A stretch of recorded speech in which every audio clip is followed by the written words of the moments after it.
Amanhã, nesse domingo, às 4 horas da tarde, o Botafogo entra em campo para enfrentar o Corinthians na Neoquímica Arena. Um jogo no qual o Botafogo precisa vencer para se recuperar no Campeonato Brasileiro. Hoje o Botafogo está a um ponto da zona de rebaixamento e também para voltar a pegar confiança após a eliminação vexatória para a Chapecoense na Copa do Brasil no meio de semana. E o técnico Franklin Carvalho deve mandar força máxima a campo para essa partida. É um jogo muito difícil, nunca é fácil enfrentar o Corinthians, mas digamos que o Botafogo costuma levar uma certa sorte contra a equipe paulista. E no vídeo de hoje eu vou te mostrar qual é a provável escalação que o técnico Franklin Carvalho vai colocar em campo. Só é muito importante que você deixe o seu like aí no início do vídeo e que você compartilhe para ele chegar ao maior número de botafoguenses possível, e aí pode ser no grupo do WhatsApp e tudo mais, beleza? Vai ajudar demais o nosso trabalho. Agora sim, vem comigo. E essa é a provável escalação do Botafogo para enfrentar o Corinthians amanhã, 4 horas da tarde, na Neoquímica Arena. Esse será inclusive o jogo da Globo amanhã. Bom, o técnico Franklin Carvalho já demonstrou que ele tem uma insistência com o Neto no gol. Apesar de eu acreditar que o Raul é um goleiro que passa mais confiança para a torcida, para o grupo e tudo mais, ele vai de Neto mais uma vez. Isso é algo inquestionável. Desde que o Franklin chegou, ele coloca o Neto todo o jogo como titular. O Neto é um goleiro que, assim, não passa confiança. Já comentei várias vezes, mas fazer o quê? Na lateral direita, o Vitinho será o titular mais uma vez do time do Botafogo. Eu acredito que para essa partida o Franklin entendeu o senso de urgência e ele vai com o time em tese titular. O Matheus Ponte vem fazendo bons jogos, é bem verdade, com a camisa do Botafogo. Talvez seria interessante ele ganhar essa oportunidade, mas o Franklin vai com o Vitinho para essa partida novamente. O Vitinho está em uma corrida para tentar uma vaga para a Copa do Mundo de 2026, porém eu acho muito difícil, até porque ele teve uma queda de produção nesse último mês. Assim, a gente pode falar, o Vitinho não vem jogando tão bem como ele já apresentou outrora com a camisa do Botafogo. Na zaga teremos o retorno de Ferrarese. Ele não jogou o último jogo contra o time da Chapecoense, sequer foi relacionado para a última partida, mas ao que parece o Ferrarese retornará ao time titular, ele que vem sendo talvez o melhor zagueiro do Botafogo nessas últimas rodadas. E aí tem uma incógnita, porque a tendência é que o Bastos inicie esse jogo. O Barbosa ele pode fazer mais um jogo pelo Botafogo no Campeonato Brasileiro sem descumprir a meta de jogos para depois ele se transferir para o Palmeiras. Mas a tendência é que o Bastos jogue essa partida. Não é a melhor opção, o Barbosa é melhor do que o Bastos, mas o Barbosa teve protesto da torcida pedindo para ele não jogar porque tá vendido pro Palmeiras. Então isso pode fazer com que o Bastos jogue essa partida amanhã contra o Corinthians. É a melhor opção não, porque o Bastos não vem jogando bem. Pode acabar comprometendo um resultado pro Botafogo, mas fazer o que é o que tem de opção no momento. Na lateral esquerda, o Alex Telles retorna ao time titular. Ele ficou no banco para o Fernando Marçal no último jogo, por controle de carga, minutagem e tudo mais. Só que para essa partida não tem como, né, cara? O Alex Telles vai ter que jogar esse jogo. No meio de campo, o Botafogo terá o Medina e o Danilo como titulares, formando essa dupla de volantes. Eu espero que o Botafogo possa fazer o melhor uso desses dois jogadores. São dois jogadores de muita qualidade para volante aqui no futebol brasileiro.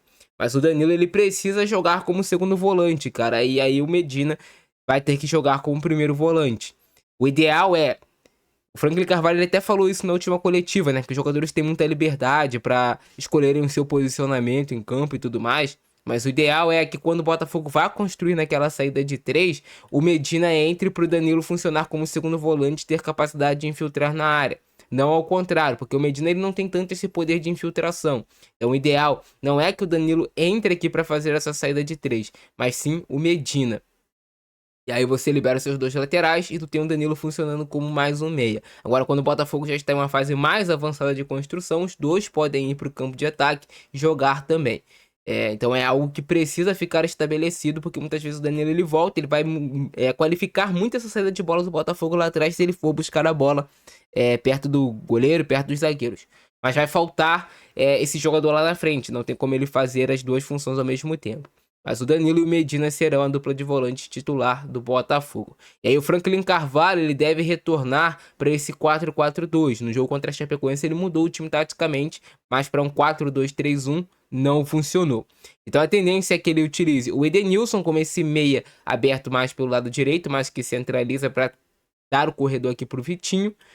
E ele também utilize o Montoro como tendência aqui pelo lado esquerdo. Com o Matheus Martins fora, ele sem uma opção de tanta velocidade, a tendência é que o Montoro jogue como titular e também centralize para abrir corredor para o Alex Telles. E aí se junte o Danilo com ele, pode juntar também o Medina em uma fase mais avançada de construção, para o Botafogo ter essa caixa por dentro com esses 4 jogadores de qualidade pelo meio. É uma opção. Seria muito bom se o Montoro voltasse a atuar naquele nível que ele atuou assim que ele chegou no Botafogo na temporada passada. Aquilo ali era nível de melhor camisa 10 do futebol brasileiro. Mas o Montoro teve uma queda muito grande. E eu acho que o Botafogo precisa buscar entender o que aconteceu com o Montoro. Alguém precisa conversar com ele, é um jogador jovem. O futebol existe ali, mas teve uma queda de produção inexplicável, cara, até muito grande. Alguém do Botafogo precisa resgatar o futebol do Montoro o quanto antes. E aí a dupla de ataque deve ser formada pelo Arthur Cabral como centroavante e o Kadir. Existe uma variação que pode ocorrer, que é a entrada do Júnior Santos no lugar do Kadir como esse segundo atacante. Ele também poderia colocar o Júnior Santos no lugar do Montoro, mas aí teria que mudar o lado aqui do Edenilson, por exemplo, já que o Júnior Santos é mais um jogador que joga pela direita e não pela esquerda. Mas a tendência é essa, que seja Montoro e Edenilson, e aí Kadir e Arthur Cabral no comando de ataque do Botafogo, mas tem essa chance também do Júnior Santos entrar na equipe titular. O Botafogo não tem mais tantas opções como já teve anteriormente, ainda mais agora com a lesão do Matheus Martins. Tem alguns jogadores do Botafogo que não vêm correspondendo, que recebem salários altos, eu até conversei isso com vocês em um vídeo anterior. Por exemplo, o Correia era para ser um cara referência do time do Botafogo, pelo salário, pela carreira, ter jogado lá fora e tudo mais, só que ele não consegue ser essa referência para a equipe. Então o Botafogo, hoje o que tem de melhor talvez é isso aqui, com as opções que tem o técnico Franklin Carvalho. Corinthians, um adversário que vem bem sob o comando técnico Fernando Diniz, vem conseguindo vencer os seus jogos, vem conseguindo se impor, principalmente na Neoquímica Arena. O Corinthians tem muitos jogadores talentosos, Rodrigo Garro, Yuri Alberto, tem o próprio Matheus Bidu, que é bom lateral, o Mateuzinho, que é bom lateral, o Ranieri, que é um bom volante. O Corinthians tem boas opções, tem jogadores também de qualidade. Então tem tudo para ser uma grande partida. Eu quero saber agora a opinião de vocês aí embaixo e o palpite de vocês para esse jogo. Comenta aí embaixo seu palpite. Quem acertar eu vou talvez trazer aqui no pós-jogo. Vou estar lendo os comentários de vocês. Beleza? Eu fico nessa. Abração do Francisco. É nóis e fui!